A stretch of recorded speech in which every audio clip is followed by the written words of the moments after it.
of this kind of conditioning. And luckily, it's only 1 out of 3. It's not 100%, but 1 out of 3 is still too high. I mean, if one person suffers like this, that's too much. I'd love to know how many men suffer from repression and being at war with your own body.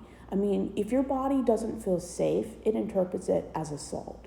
Even if something is consensual, if you don't understand what consent is, you don't understand that everything that happens from what you see and what you think is completely natural.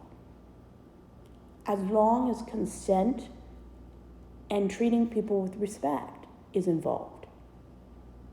It's completely natural to experience things, especially when you don't know how to control your body.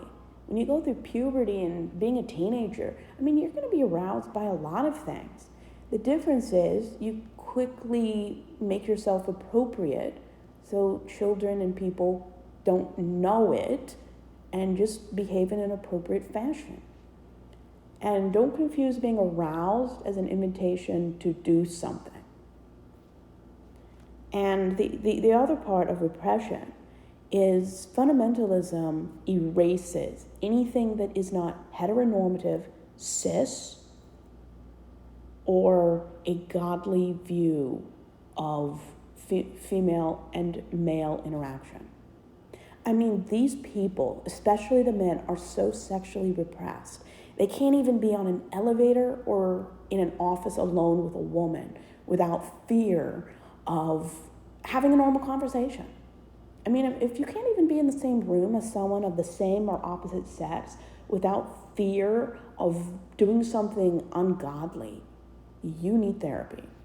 You should be able to be in any situation that's legal and appropriate without running away screaming.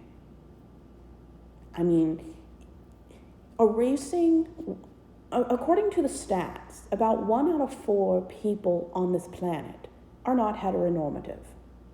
1%, about 80 million people, are asexual. And asexuality is a spectrum. I mean, some want sex, some don't. Some only get aroused with people they have feelings for. I think that's demisexual. Some don't want any form of relationships or sex. Some just want marriage without sex, which is perfectly valid. You will not hear this kind of thing in fundamentalist churches, not the stereotypical conservative churches. I never heard anything that wasn't heteronormative, and heteronormative wasn't even a word allowed in any Christian books or Christian conversation. Because to label something as heteronormative means there's something that isn't. And Christians are all about labels. I read hundreds of books from Christian libraries. Not once did they ever mention that there is 1% of the population that does not want sex and are asexual, or people who want different forms of relationships.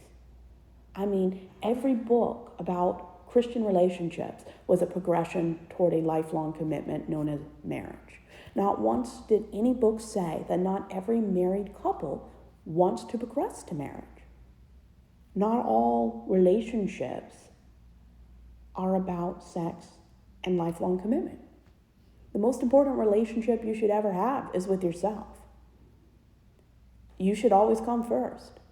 Your needs should always come first. But when you grow up in this kind of environment that erases every form of sexual orientation or just preference, some people just aren't into sex, or they have a very low sex drive due to legitimate or just no reason at all.